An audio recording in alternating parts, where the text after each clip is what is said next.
कैसे हैं आप लोग। उम्मीद करते हैं कि सब लोग अच्छे होंगे। सभी का स्वागत है टॉपर की पाठशाला एजुकेशनल चैनल में। जितने भी लोग नए चैनल को सब्सक्राइब कर लीजिए। आप सभी को पता है कि यूपी SSC के द्वारा आयोजित PET 2022 जो कि अक्टूबर के महीने में होना प्रस्तावित है, जिसका डेट 17 और 18 अक्टूबर को दोनों पालियों में होना प्रस्तावित है, उसी एग्ज़ाम को देखते हुए जो उनमें अर्थशास्त्र विषय से जो 5 से 6 नंबर के प्रश्न पूछे जाते हैं, उसी प्रश्नों की श्रृंखला को हम हल करेंगे। जो प्रैक्टिस सेट नंबर 1 जो कि आज से शुरुआत किया जा रहा है अर्थशास्त्र के उन प्रश्नों के बारे में जो भारत के हर एग्ज़ाम में किसी न किसी माध्यम से पूछे गए हैं। यदि आप इन प्रश्नों को देख लेते हैं तो आज आपको 1 से 2 नंबर पक्का हो जाता है या फिक्स हो जाता है। यहाँ से ऐसे ऐसे प्रश्न लिए गए हैं कि जो आपको PET के एग्ज़ाम में सेम टू सेम ऑप्शन सहित देखने को मिलेंगे ही। आइए हम देख लेते हैं वह कौन कौन से ऐसे प्रश्न हैं। जो ये हमारा पहला प्रश्न है, पहला प्रश्न कहता है कि पहला मानव विकास सूचकांक किस अर्थशास्त्री ने तैयार किया था। हमको बताना है कि जो पहला मानव विकास सूचकांक है वह किस अर्थशास्त्री के द्वारा तैयार किया गया था। हमारा पहला ऑप्शन है प्रोफेसर अमर्त्य सेन ने। दूसरा ऑप्शन है महबूब उल हक ने। तीसरा ऑप्शन है डॉक्टर मनमोहन सिंह ने, या इन तीनों में से कोई नहीं। जो पहला मानव विकास सूचकांक है वह महबूब उल हक के द्वारा तैयार किया गया था, जो कि एक बहुत बड़े अर्थशास्त्री थे। उनके ही द्वारा जो पहला मानव विकास सूचकांक है उसको तैयार किया गया था। हमारे प्रश्न का उत्तर है ऑप्शन नंबर बी, महबूब उल हक ने। आइए हम अपने अगले प्रश्न में चलते हैं। अगला प्रश्न है हमारा, भारतीय औद्योगिक वित्त निगम की स्थापना कब की गई थी। आपको बताना है कि जो भारतीय औद्योगिक वित्त निगम है उसकी स्थापना कब किया गया था। 1945 में किया गया था, 1948 में किया गया था, 1953 में किया गया था, या 1990 को किया गया था। हमारे प्रश्न का उत्तर है ऑप्शन नंबर बी, 1948। 1948 ईस्वी को ही जो भारतीय औद्योगिक वित्त निगम था उसका स्थापना किया गया था। आपको बताना कि 1945 को क्या हुआ था।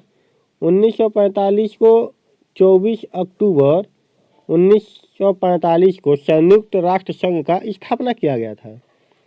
आइए हम अपने अगले प्रश्न में चलते हैं। अगला प्रश्न है हमारा कि भारत प्रमुख आयातक है। भारत प्रमुख आयातक है। जो भारत है वह किस चीज़ का प्रमुख आयातक है। दलहनों का आयातक है, या तिलहनों का आयातक है, या दोनों का आयातक है। आयातक का क्या अर्थ होता है। आयातक का अर्थ होता है आया। यदि आपको पता चल गया कि आया क्या है, आया मतलब जो सामान हम मंगाते हैं विदेशों से उसको हम आयात कहते हैं। और निर्यात किसे कहते हैं। निर्यात किसे कहते हैं, जो भेजा जाता है। जो विदेशों से सामान मंगाते हैं उसको हम आयात कहते हैं, और जो अपने देश से विदेशों में सामान भेजते हैं उसको हम निर्यात कहते हैं। तो भारत दलहनों का भी आयातक है और तिलहनों का भी आयातक है। इस हिसाब से हमारा ऑप्शन हो जाएगा सी, इनमें से दोनों, तिलहन को भी और दलहनों को भी। आइए हम अपने अगले प्रश्न में चलते हैं। अगला प्रश्न है हमारा, राष्ट्रीय कृषि एवं ग्रामीण विकास बैंक की स्थापना किस पंचवर्षीय योजना अवधि में की गई थी। हमको बताना है कि जो राष्ट्रीय कृषि एवं ग्रामीण विकास बैंक है, जिसको हम नाबार्ड के नाम से जानते हैं, किस नाम से जानते हैं, नाबार्ड के नाम से जानते हैं, उसकी स्थापना किस समिति के द्वारा किया गया था। शिवरमन समिति के द्वारा किया गया था, या नरसिम्हन समिति के द्वारा किया गया था या फरवानी समिति के द्वारा किया गया था? इन तीनों में से कोई नहीं।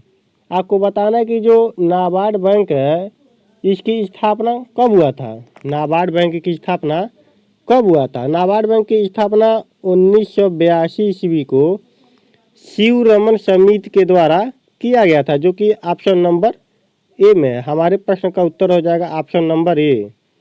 आइए हम अपने अगले प्रश्न में चलते हैं। अगला प्रश्न है हमारा, ऑपरेशन फ्लड कार्यक्रम का प्रारंभ कब हुआ था? आपको बताना है कि जो ऑपरेशन फ्लड कार्यक्रम का जो शुरुआत था वो कब हुआ था? 1995 में हुआ था, 1998 में हुआ था, कि 1945 में हुआ था, कि 1970 में हुआ था? सबसे पहले आपको पता होना चाहिए कि ऑपरेशन फ्लड का अर्थ किससे है? मिल्क से है। किससे है? मिल्क से है। ऑपरेशन फ्लड कार्यक्रम दूध उत्पादन से संबंधित है, जिसको हम श्वेत क्रांति के नाम से भी जानते हैं। उसी श्रृंखला में ऑपरेशन फ्लड कार्यक्रम का जो प्रारंभ हुआ था वह 1970 ईस्वी में हुआ था, जो कि ऑप्शन नंबर डी में है। हमारे प्रश्न का उत्तर है 1970। आपको बताना है कि 1945 में क्या हुआ था। इसके पहले वाले प्रश्न में हमने आपको बताया है। आपको कमेंट करके जरूर बताना कि 1945 में क्या हुआ था। आइए हम अपने अगले प्रश्न में चलते हैं। अगला प्रश्न है हमारा, कृषि में मूलतः किस प्रकार की बेरोजगारी की प्रधानता देखने को मिलती है? आपको बताना है कि कृषि में किस प्रकार की बेरोजगारी की प्रधानता देखने को मिलती है। कृषि में खुली बेरोजगारी होती है कि अदृश्य बेरोजगारी होती है, या घर्षणात्मक बेरोजगारी होती है, या संरचना वाली बेरोजगारी होती है? कृषि में मूलतः कृषि में अदृश्य बेरोजगारी पाया जाता है, जो कि ऑप्शन नंबर बी में है। अदृश्य बेरोजगारी का अर्थ छुपी हुई बेरोजगारी से है। कृषि का जो अदृश्य बेरोजगारी है वो छुपी हुई बेरोजगारी है।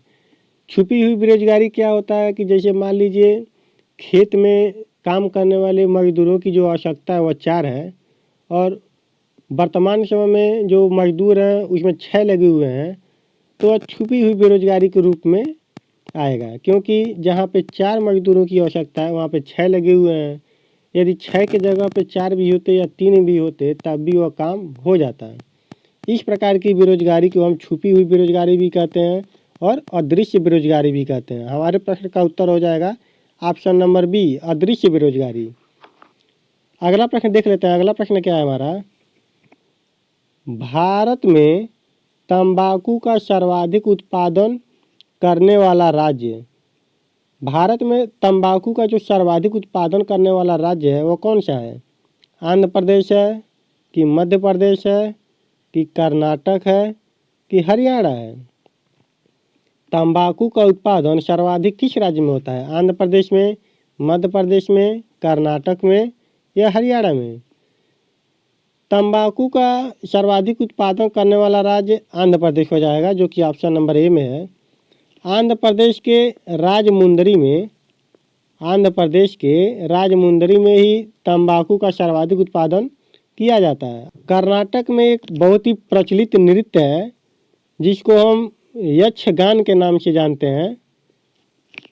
और हरियाणा में बताना है कि आपको क्या है, और इसका लिंगानुपात आपको बताना है कि हरियाणा में वर्तमान समय में लिंगानुपात कितना है।